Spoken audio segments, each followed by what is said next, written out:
What's going on, everybody? Welcome to an all-new edition of Renegades Reviews right here on the Casa D18 Studios channel. I'm the Renegade JJ Williams, and today I'm going to be talking about, from 1998, There's Something About Mary, starring Ben Stiller, Matt Dillon, Chris Elliott, Jeffrey Tambor, Marky Post, Keith David, Brett Favre, and of course, Cameron Diaz as Mary. What's up, everybody? Thank you for joining me once again here on Renegades Reviews. I appreciate you guys tuning in here with me for yet another review. Let's get right into it. Now, the year's 1985, and 16-year-old Ted Stroman is just a dorky kid, who meets the girl of his dreams, as we all wish would happen. After saving her brother with special needs from getting attacked and made fun of at school, they bond over football, and specifically Joe Montana, Mary admitting that she's a Niners girl. He asks her to the prom, and his dream is about to come true. When he arrives for his date, her dad kind of razzes him a little bit, messes with him, as fathers do over their daughters. Nervous, he asks to use the restroom. From the restroom, he can look up and see Mary's room, where she's getting her dress fixed with her mom. He gets caught looking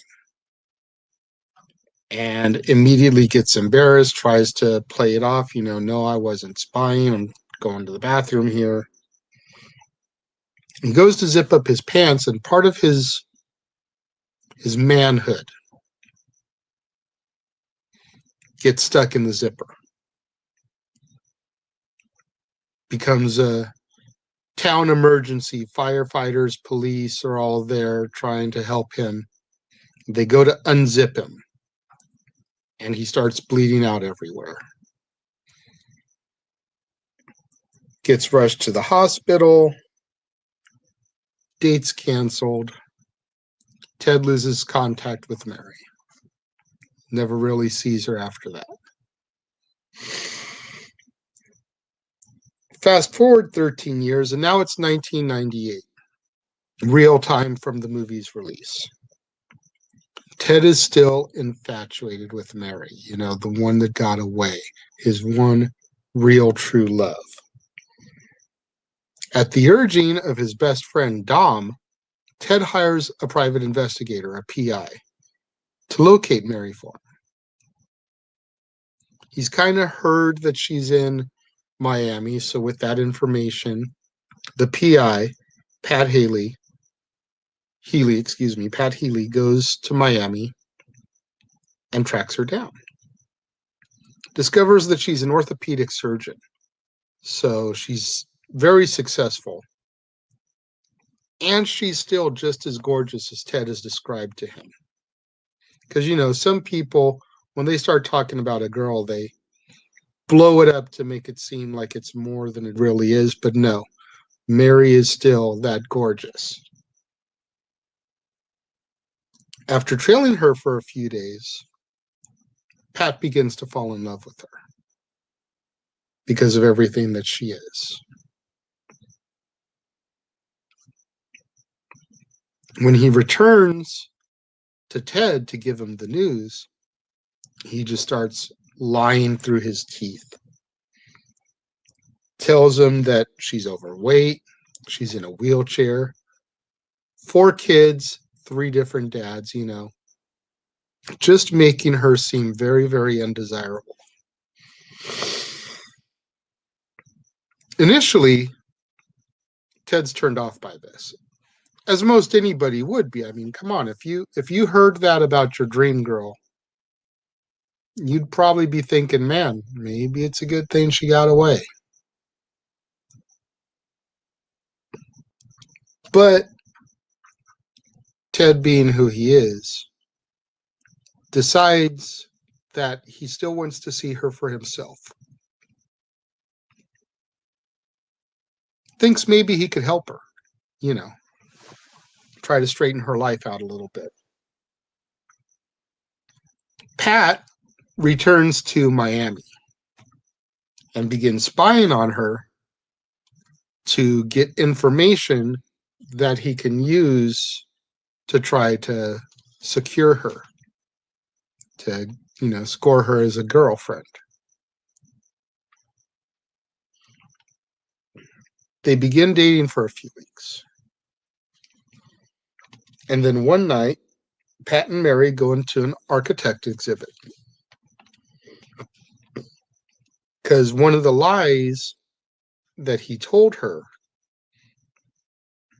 was that he was an architect, because she wanted a man who was self-made, self-employed. So he figures, I'll tell her I'm an architect. So she takes him to this museum exhibit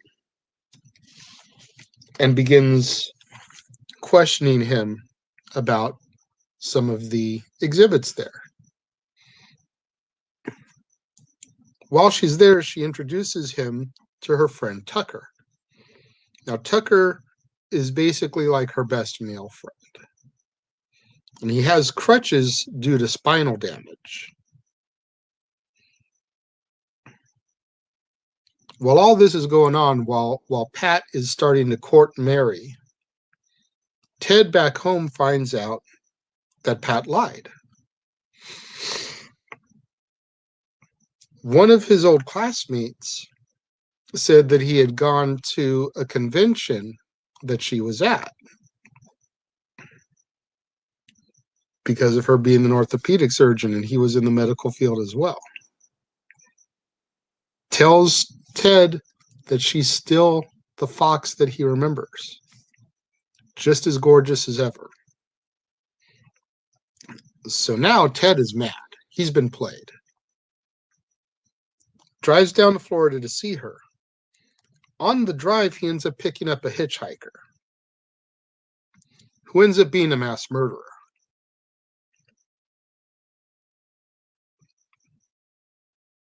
When Ted stops at a rest stop to use the bathroom, he ends up getting caught with a group of gay men because rest stops are supposedly hotbeds for homosexual male activity.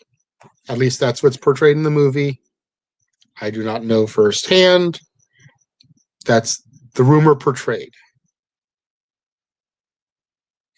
During the police raid to bust all of these men and their homosexual activities, the hitchhiker bails, leaving the dead body in Ted's car.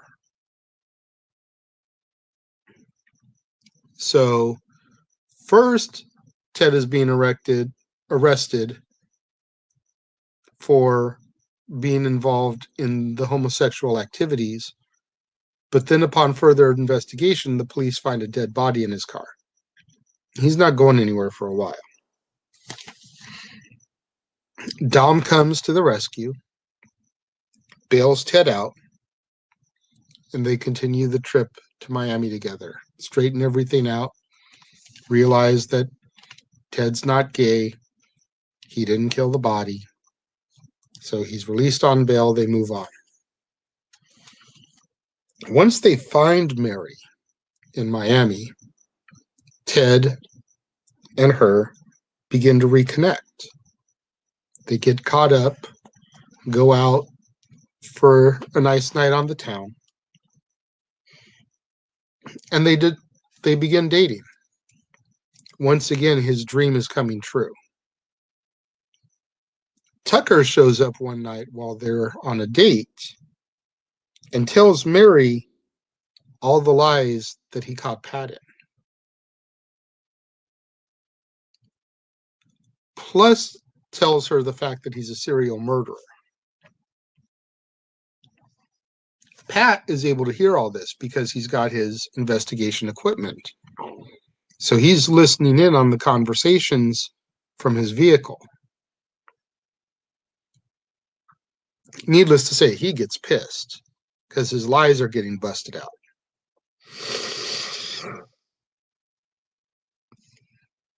He trails Tucker one night and discovers that Tucker is a fraud as well.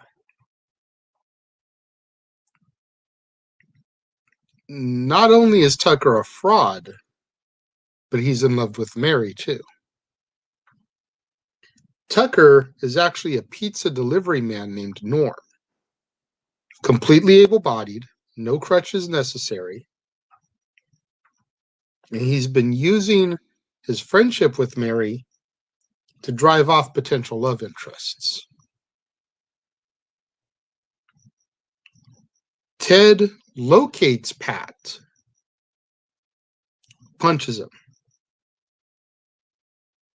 because Pat is now being accused of lying to Mary about Ted as well.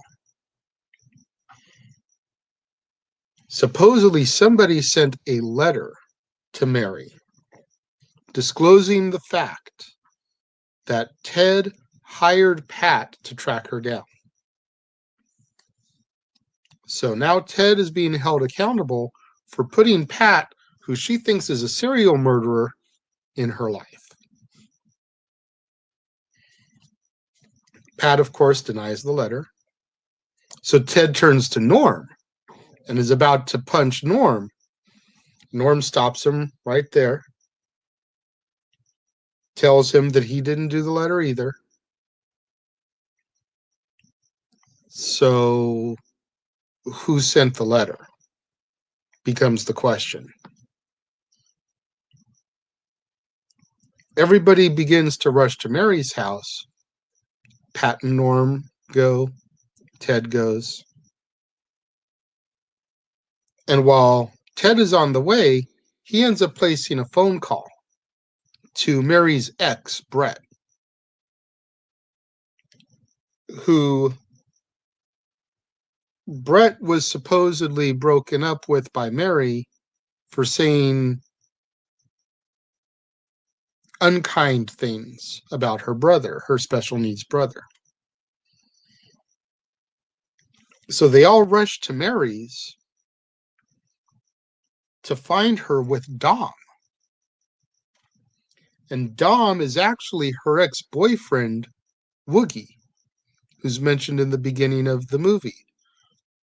Woogie and her had just broken up when Ted ended up asking her to the prom.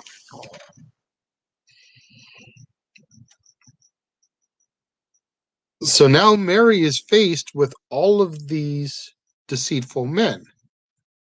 Ted, who hired Pat. Pat, who investigated her and lied about who he was to try to gain favor with her. Norm, who she thought was Tucker. And Woogie, Dom. All of a sudden, Brett shows up. And Brett ends up being NFL star Brett Favre. Throughout all of this, Ted realizes that the only one who didn't lie or deceive Mary to try to win her was Brett. So Brett deserves to be with Mary.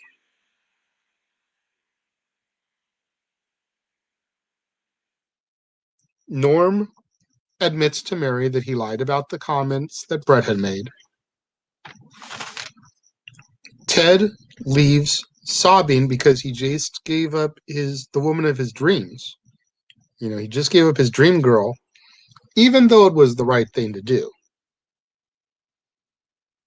Mary runs out, chases Ted down, and admits to him that out of all the men there, she'd be the happiest with him.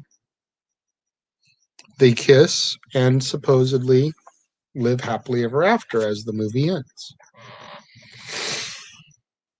Man, I find I've been saying this a lot lately here during the rom-coms, but it had been a while since I'd seen something about Mary.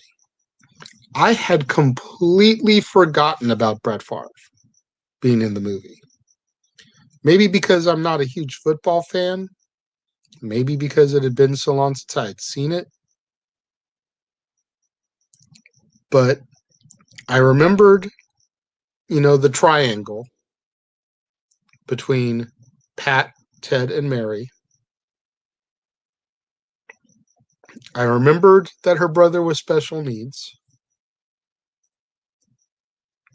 I even remembered, the two disgusting humor scenes. The one mentioned about getting his manhood stuck in the zipper, and then the one I didn't really go over, the self-pleasuring scene before him and Mary go on their date in Miami. And if you're wondering why I'm saying them like that, because, some kids may end up watching this review, so I'm trying to be as toned down as possible when it comes to describing those things. But yeah, man, like I said, I'd completely forgotten about Brett Favre. So it was kind of cool to see him pop up as one of Mary's suitors. I think overall for this film, I'm going to give it 3.5 out of 5 stars. I think that's a fair rating for it. I don't think it's aged well, honestly, with a lot of the stuff that's going on in today's world. I feel that some of that humor, even though I still find it funny, and I definitely found it funny in 1998, I feel like some of that humor doesn't belong in today's society. And as such, I don't feel like it's aged too well. But what do you think? What would you guys give it? Leave your comments in the comment box below. As always, I'm more than willing to respond to you. Let's get those hashtags trending out there on social media. Hashtag Casa D18 Studios. Hashtag Renegades Reviews. Hashtag Renegade Returns. And of course, the ever popular hashtag Shenanigans. We interrupt this episode of Renegades Reviews for an important announcement about merchandising. Merchandising? What's that? Merchandising. Come, I'll show you. Merchandising, where the real money's made. Make sure you go over to teespring.com/stores/Jeff Meacham Network for all the t-shirts you see here from the West Coast professor, Jeff Meacham himself. You can get shirts for the Jeff Meacham Network, Talk Wrestling, as well as the red and gold Meachamania shirts. And while you're there, don't forget to get your shirts of the Casa D18 Studios Brotherhood, the Dads on Wrestling shirt, the Renegade JJ Williams, Statboy Sports Bar, and the hashtag StatBoyApproved shirt. Make sure you go over to teespring.com/stores/Jeff Meacham Network and score your shirts today. Don't forget to do what the commercial just said. Get out there, support. Get you your Renegade JJ Williams shirt. Get you your Dad's Not Always on Wrestling shirt. Multiple colors to choose from on both of those. Get yourself your Statboy Sports Bar shirt, your hashtag Statboy Approved shirt, Meachamania, Talk Wrestling, Jeff Meacham Network, the brand new Jeff Meacham Network design that has just gone live on the page. All those things there. Support us. Make sure you tune in tomorrow, right here on Renegades Reviews, right here on the Casa D18 Studios channel, when I will be talking about Untamed Heart, starring Christian Slater, Marissa Tomei, and Rosie Perez. Definitely not a rom-com film, more of a romantic drama, so maybe a rom-drom, if you will. But another one that I feel is very, very underrated and very, very good. I've seen it a few times before. I watched it for this and then rewatched it the other day in order to get my notes together for filming. Tune in tomorrow to see what I think about that. Thank you for watching. as always, right here on Renegades Reviews, and I will see you guys next time.